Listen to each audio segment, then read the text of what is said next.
Bonjour à vous, c'est Josué et le thème du message d'aujourd'hui c'est libérer la puissance de guérison. La première chose que vous devez comprendre, c'est que la puissance de guérison se libère par l'imposition des mains. C'est-à-dire que la puissance de Dieu qui est contenue en vous, comment vous la libérez? Vous la libérez lorsque vous imposez les mains aux malades. Parce que toute la puissance de Dieu est déjà contenue dans votre esprit. Mais maintenant, qu'est-ce que vous faites? L'imposition des mains permet à la puissance de Dieu qui est contenue dans votre esprit de sortir par la paume de vos mains et de guérir la personne qui est malade. Vous savez, je me rappelle d'un frère à l'époque qui était un braqueur, c'est-à-dire il avait l'habitude de cambrioler les maisons et parfois il sortait dehors avec des machettes pour voler l'argent des gens. Et il était dans le quartier là où j'étais. Et je l'ai prêché la parole de Dieu, je l'ai enseigné la parole de Dieu et par la grâce de Dieu, il s'est converti, il est devenu un chrétien. Et il a commencé maintenant à prier pour les malades.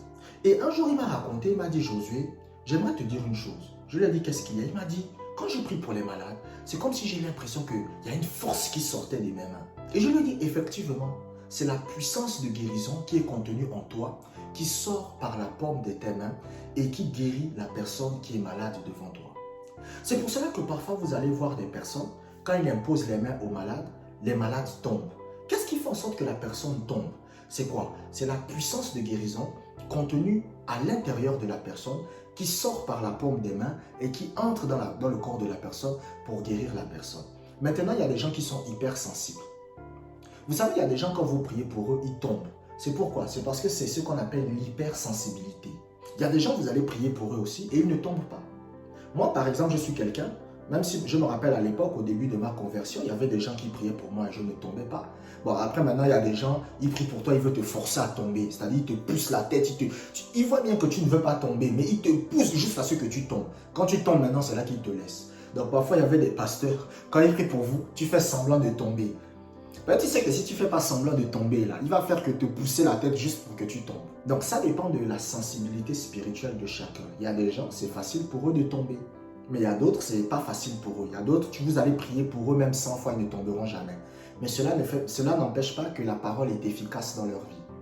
La puissance de guérison se libère par l'imposition des mains. Lisons Luc chapitre 4, verset 40. Luc chapitre 4, verset 40.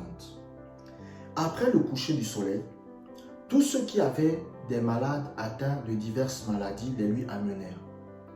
Il imposa les mains à chacun d'eux et il les guérit. Vous voyez que dans ce passage biblique, on est en train de vous parler des gens qui sont malades et on les amène à Jésus. Mais comment Jésus va les guérir? Jésus va imposer les mains et il va les guérir.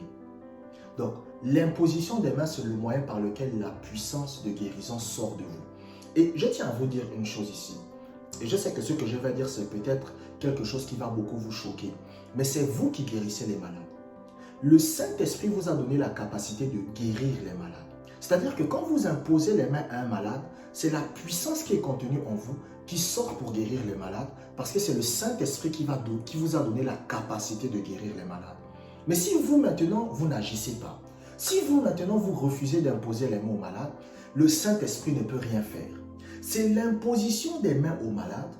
L'imposition des mains aux malades est l'un des moyens par lequel vous permettez au Saint-Esprit de libérer la puissance de guérison qui est contenue en vous et de faire en sorte que la personne qui est à côté de vous est guérie.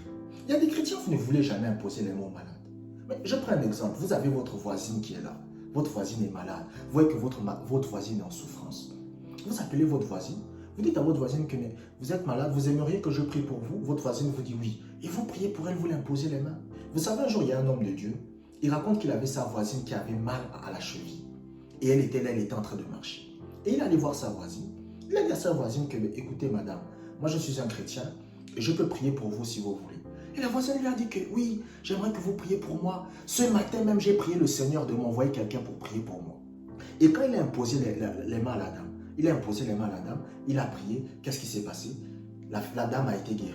Mais s'il avait maintenant eu peur et il n'avait pas imposé les mains, il n'aurait pas pu libérer la puissance de guérison. La deuxième chose que vous devez comprendre, c'est que la puissance de guérison vient par la prière. Ce qui fait en sorte que la puissance de guérison puisse être utilisée par vous, c'est la prière. Vous devez comprendre que toute la puissance de Dieu est déjà contenue en vous. La même puissance que le Seigneur Jésus-Christ avait pour guérir les malades est déjà contenue en vous. La Bible dit quoi? La Bible dit dans Actes chapitre 1 verset 8, vous recevrez une puissance, le Saint-Esprit survenant sur vous et vous serez mes témoins. Donc cela signifie que vous avez déjà la puissance. Mais maintenant, il y a une différence entre avoir la puissance et être capable d'utiliser la puissance. Il y a une différence entre avoir une arme à feu et être capable de l'utiliser. Si vous prenez une Kalachnikov et vous donnez cette Kalachnikov-là à un enfant de 4 ans, il ne saura pas correctement l'utiliser. Mais si vous prenez cette Kalachnikov et vous donnez ça à un militaire, il peut faire des graves dégâts. Donc c'est la même chose avec la puissance de guérison. Écoutez, toutes les personnes qui sont en train de me regarder maintenant dans cette vidéo, vous avez la puissance de guérison. Mais le problème, c'est que vous n'êtes pas capable d'utiliser cette puissance de guérison. Qu'est-ce qui vous rend maintenant capable d'utiliser cette puissance de guérison? C'est la prière. C'est pour cela qu'il y a beaucoup de chrétiens, vous ne comprenez pas. Que la prière n'a pas pour but d'abord de venir simplement demander des choses à Dieu quand vous en avez besoin. Mais la prière fait quoi? La prière vous donne l'habilité, la capacité d'utiliser la puissance de Dieu qui est déjà contenue en vous. La même puissance qui est dans Kenneth Hagin, c'est la même puissance qui est en vous. La même puissance qui était dans l'apôtre Paul, c'est la même puissance qui est en vous. La même puissance qui est dans Papa Karambiri, c'est la même puissance qui est en vous. Mais la différence réside dans la capacité à pouvoir utiliser cette puissance. Et qu'est-ce qui vous donne la capacité de pouvoir utiliser cette puissance? C'est la prière. Lisons Luc chapitre 9 verset 29. Luc chapitre 9 verset 29. Pendant qu'il priait, l'aspect de son visage changea et son vêtement devint d'une éclatante blancheur. Vous voyez que dans ce passage, on est en train de vous parler du Seigneur Jésus-Christ. De quoi on est en train de vous parler en réalité? On vous dit que le Seigneur Jésus-Christ était avec 3 de ses disciples en train de prier, Pierre, Jacques et Jean. Mais la Bible dit qu'à un moment donné, quand Pierre, Jacques et Jean vont regarder Jésus, ils vont voir que son visage va se mettre à briller. Et ils vont voir que ses vêtements aussi vont changer. En réalité, qu'est-ce qui s'est passé? Le Saint-Esprit a montré aux 3 disciples de Jésus ce qui était en train de se passer dans le monde spirituel pendant que Jésus priait. Parfois, il y a des chrétiens, vous êtes en train de prier. Mais comme le Saint-Esprit n'a pas ouvert vos yeux spirituels pour vous montrer ce qui est en train de se passer pendant que vous priez, c'est pour cela que vous ne priez pas. Vous savez, je me rappelle, il y a très longtemps, au début de ma conversion, je priais en langue. Je priais en langue. J'avais l'habitude de prier en langue. Mais chaque fois que je priais en langue, je me disais que je perdais du temps. Donc Satan me mettait des idées dans la tête. Il me disait, au lieu de passer ton temps, au lieu de perdre du temps à prier en langue, tu aurais dû faire autre chose. Et un jour, pendant que je priais en langue, le Seigneur m'a donné une vision. Il m'a vu comment les anges étaient en train de se déplacer. Il m'a vu comment les anges étaient en activité. Et le Saint-Esprit me montre une vision de certains démons qui étaient en panique. Il disait que, qu'est-ce que Josué est en train de dire?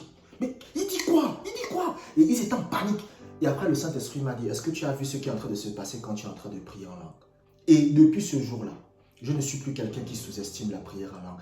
Vous allez remarquer que les gens souvent, par exemple, qui aiment toujours dire la prière en langue, ça sert à quoi? Ce sont des gens qui ne prient jamais eux-mêmes en langue. Quelqu'un qui prie en langue connaît l'importance de la prière en langue.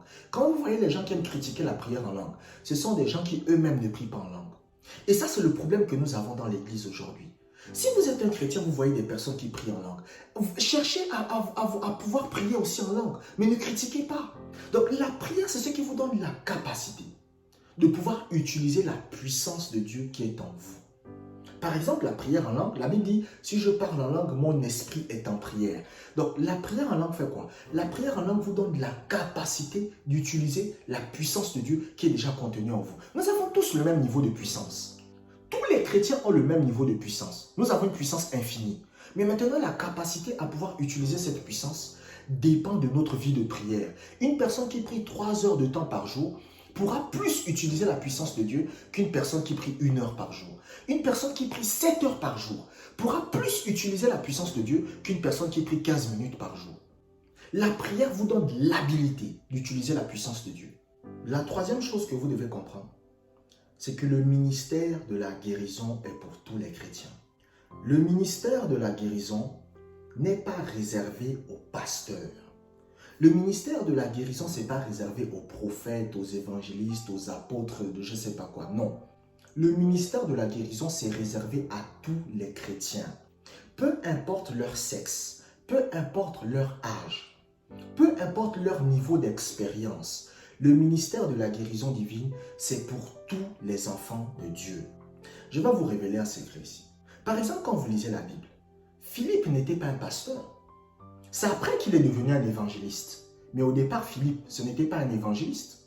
Philippe était un diacre. Qu'est-ce que c'est qu'un diacre? C'était quelqu'un qui servait aux tables.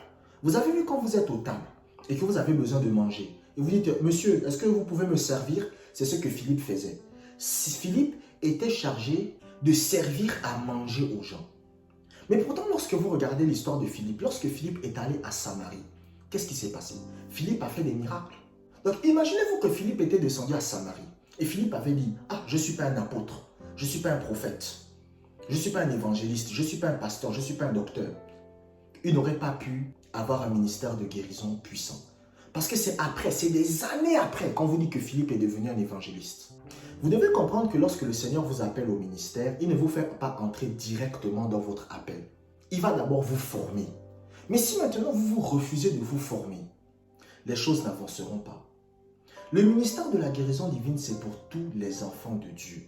Tous les enfants de Dieu. Même un enfant de 15 ans, à partir du moment où il est chrétien, à partir du moment où il est un enfant de Dieu, il a le ministère de la guérison. Cela signifie qu'il peut prier pour les malades, il peut guérir les malades. Lisons Jean chapitre 14, verset 12. Jean chapitre 14, verset 12.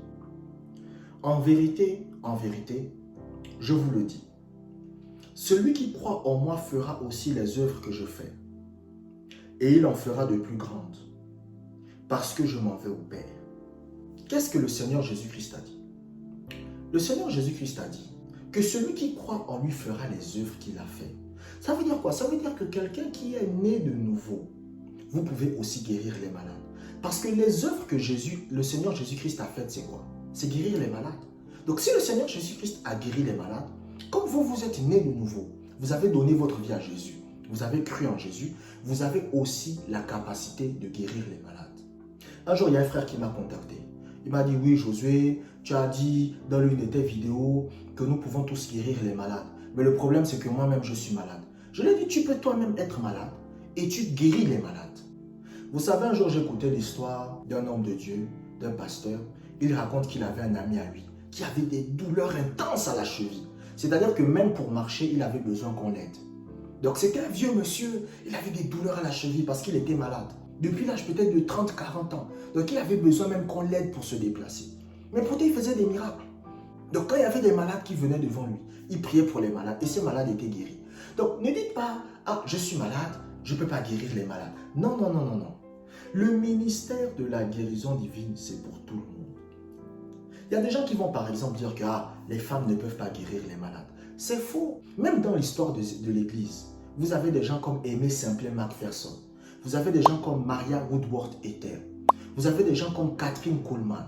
Même encore en ce moment, vous avez des femmes comme Heidi Baker. Ce sont des gens qui opèrent dans les miracles de guérison. Donc ne dites pas, je suis une femme. Non, ceux qui peuvent guérir les malades, c'est les hommes. C'est faux. Vous pouvez aussi guérir les malades. Le problème, c'est que vous devez comprendre que le rôle d'un homme de Dieu, c'est de vous amener à être indépendant de lui. C'est-à-dire que normalement, quand vous atteignez un certain niveau de maturité en Christ, vous ne devez plus avoir besoin d'appeler un homme de Dieu pour régler votre problème. Parce que vous êtes quoi? Vous êtes devenu suffisamment mature spirituellement. Et c'est la même chose dans le domaine de la guérison.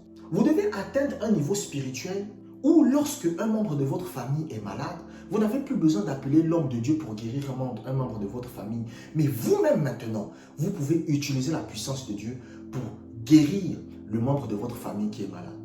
Si vous êtes édifié par mes enseignements, si mes enseignements vous font progresser spirituellement, vous pouvez soutenir mon travail tout simplement en faisant un don, une offrande à travers les liens qui se trouvent dans la description juste en dessous de la vidéo.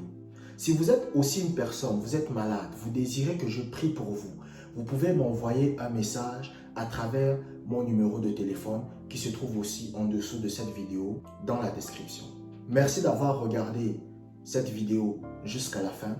Abonnez-vous pour pour des prochains enseignements et que la grâce du Seigneur soit avec vous.